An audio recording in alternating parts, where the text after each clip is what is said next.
Hi officers, TNPSC group 4 2025 நாளைக்கு exam. TNPSC group 4 நாளைக்கு exam. அதுக்கு நம்ம என்னெல்லாம் கொண்டு போகணும் அப்படின்னு செக் பண்ணிக்கலாமா? ஹால் டிக்கெட் ஃபஸ்ட்டு கொண்டு போகணும். ஹால் டிக்கெட் வந்து 2 ஜெராக்ஸாவது எடுத்துக்கோங்க. ஐடி ப்ரூஃப் அண்டு ஜெராக்ஸு அதுவும் 2 ஜெராக்ஸ் எடுத்துக்கோங்க. அதுக்கப்புறமா 2 பிளாக் பாயிண்ட் பென் வந்து எடுத்துக்கோங்க. அது வந்து நல்லா திக்னஸ்ஸாக எழுதுகிற மாதிரி பென் இருக்கு இல்லையா, அந்த மாதிரி 2 அல்லது 3 பென்ஸ் எடுத்துக்கோங்க. அதுவும் நமக்கு நல்லது. அப்புறம் வாட்ச் கட்டிக்கோங்க. வாட்ச் கட்டுறதும் நமக்கு நல்லது.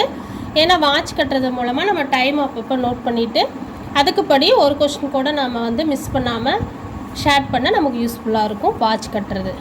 அடுத்தது 2 பாஸ்போர்ட் சைஸ் ஃபோட்டோவும் எடுத்துக்கோங்க.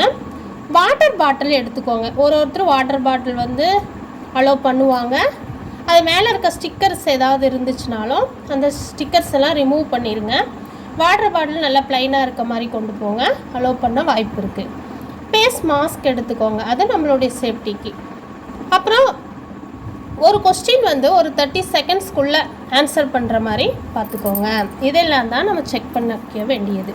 இன்னும் நாம் என்னெல்லாம் ஃபாலோ பண்ணலாம் அப்படின்னா, காட்டன் உடைகளை அணிஞ்சிக்கோங்க. ஏன் அப்படின்னா டைட் ட்ரெஸ் வேண்டாம்.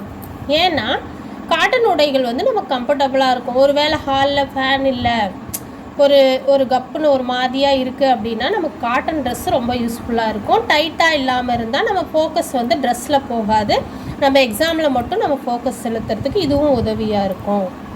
அப்புறம் தேர்வுக்கு முன்பே ஹாலுக்கு வந்து ஹால் டிக்கெட் எல்லாம் எடுத்துகிட்டு நீங்கள் இன்றைக்கி நைட்டே எல்லாம் செக் பண்ணி எல்லாம் எடுத்து வச்சுக்கோங்க. அது மட்டும் இல்லாமல் எக்ஸாமுக்கு முன்னாடி 1 மணி நேரத்துக்கு முன்பே நாம் போகணும்.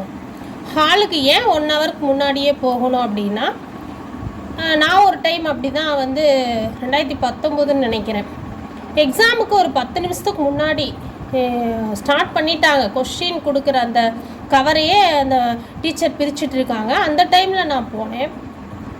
எனக்கு ரொம்ப கஷ்டமாக இருந்துச்சு. எனக்கு ஒரு மாதிரி பதட்டமாக இருந்துச்சு, வேர்த்துச்சு. என்னால் ஒரு கம்ஃபர்டபுளாக அந்த எக்ஸாம் வந்து என்னால் அட்டன் பண்ண முடியல. அந்த மாதிரி யாரும் இருக்காதீங்க. எக்ஸாம் ஹாலுக்கு 1 ஹவருக்கு முன்பே அங்கே இருங்க. அது ரொம்ப ரொம்ப நல்லது.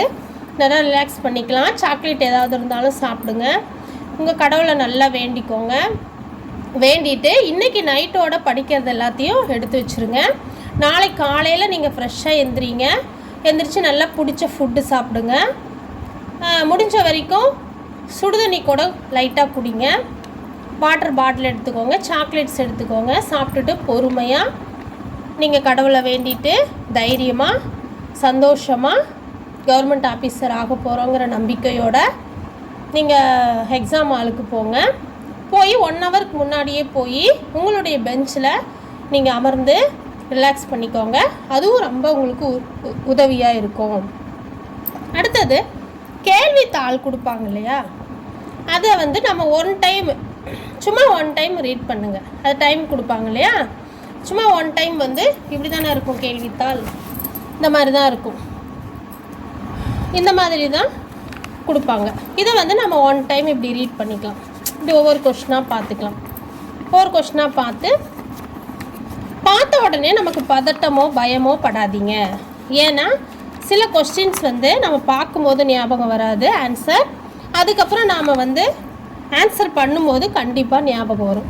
இந்த மாதிரி தான் ஒவ்வொரு பேஜையும் நீங்கள் திருப்பி பார்த்துக்கோங்க.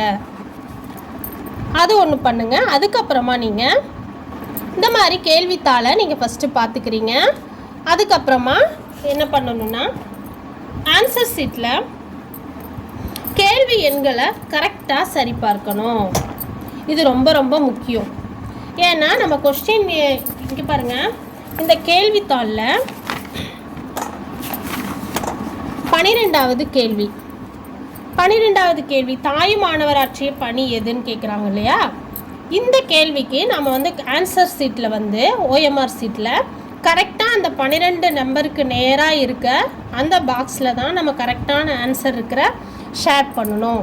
ஏன்னா இந்த தவறு ரொம்ப முக்கியமாக, நம்ம திடீர்னு அவசரத்தில் டைம் ஆச்சு அப்படிங்கிற அவசரத்தில் நம்பரை கரெக்டாக பார்க்காம ஆன்சர் ஷீட்டில் நம்ம ஆன்சர் வந்து நோட் பண்ணிடுவோம். அந்த தவிர தயவுசெய்து பண்ணிடாதீங்க. பொறுமையாக கொஸ்டின் என்ன கொஸ்டின் ஃபஸ்ட்டு பார்த்துக்கோங்க. 12வது கேள்வி.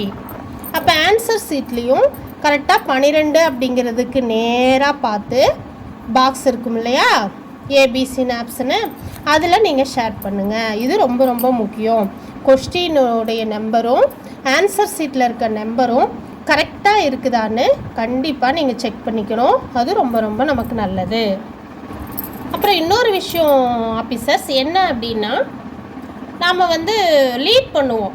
இப்போ ஒரு 13 14 கொஸ்டின் எல்லாம் கரெக்டாக ஆன்சர் தெரியுது, ஒரு 16வது கொஸ்டின் நமக்கு கொஞ்சம் குழப்பமாக இருக்குது அப்படிங்கும் போது அதை லீட் பண்ணிவிட்டு அடுத்தடுத்து நம்ம ஆன்சர் எழுதிட்டு ஷேர் பண்ணிகிட்டே வருவோம். அப்படி நீங்கள் பண்ணும்போது ஒரு சில வேளையில் நம்ம அந்த லீட் பண்ணி வச்சுருக்கோம் இல்லையா, அந்த ஆன்சர் மறுபடியும் நம்ம ஆன்சர் பண்ண மறந்துடுவோம் அல்லது நம்பர் மாற்றி பண்ண வாய்ப்பு இருக்குது.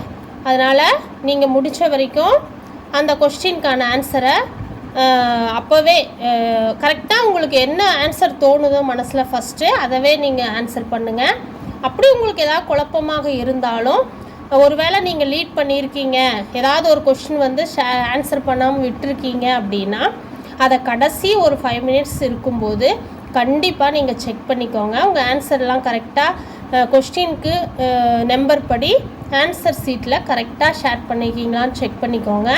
எதையாவது ஒரு கொஸ்டின் லீட் பண்ணியிருக்கீங்க அப்படின்னா அதை கண்டிப்பாக நீங்கள் ஆன்சர் பண்ணிடுங்க. எந்த கொஸ்டினையும் மிஸ் பண்ணிடாதீங்க. 200 கொஸ்டினில் நீங்கள் எல்லாமே ஆன்சர் பண்ணிடுங்க. கடைசி நேரத்தில் ரொம்பவும் தெரியல அப்படிங்கிற சில கேள்விகளுக்கு ஃபஸ்ட்டு உங்கள் நினைவில் என்ன ஆன்சர் உங்களுக்கு வருதோ அதையே நீங்கள் ஆன்சர் பண்ணிடுங்க. அதாவது தெரியாத கேள்விகளுக்கு மட்டும் நான் சொல்கிறேன், தெரிந்த கேள்விகளுக்கு இல்லை.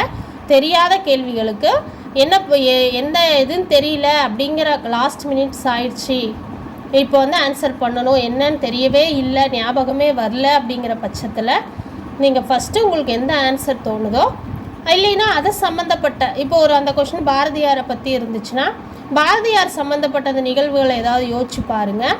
அதிலிருந்து உங்களுக்கு ஏதாவது ஒரு சின்ன க்ளூ கிடைக்கலாம். அதுலேருந்து கூட நீங்கள் அந்த கொஸ்டினை ஆன்சர் பண்ணலாம். அப்படி பண்ணாலும் சில வேளைகளில் சரியாக வரும். வீவர்ஸ், இந்த பாயிண்ட்ஸ்லாம் உங்களுக்கு ரொம்ப பிரயோஜனமாக இருக்கும். இன்றைக்கி நைட்டோட நீங்கள் படிக்கிறத நிறுத்திடுங்க. நாளைக்கு காலைல ஃப்ரெஷ்ஷாக எழுந்திரிச்சு நல்லா சாப்பிட்டுட்டு கடவுளை கும்பிட்டுட்டு நல்லா சாக்லேட் சாப்பிட்டு தண்ணி எடுத்து ஃப்ரெஷ்ஷாக ஜாலியாக சந்தோஷமாக போங்க. கண்டிப்பாக குரூப் 4 எழுதுகிற உங்களுக்கு என்னுடைய மனமார்ந்த வாழ்த்துக்கள். நானும் உங்களுக்காக ப்ரே பண்ணிக்கிறேன், கடவுள்கிட்ட வேண்டிக்கிறேன். கண்டிப்பாக நீங்கள் எல்லோரும் கவர்மெண்ட் ஆஃபீஸராக ஆகிதான் வருவீங்க. உங்களுக்கு என்னுடைய மனமார வாழ்த்துக்களை மறுபடியும் தெரிவிச்சுக்கிறேன். என்னுடைய வீவர்ஸ் அனைவருக்கும் நன்றி செலுத்துகிறேன், வாழ்த்துக்கிறேன். நன்றி, வணக்கம்.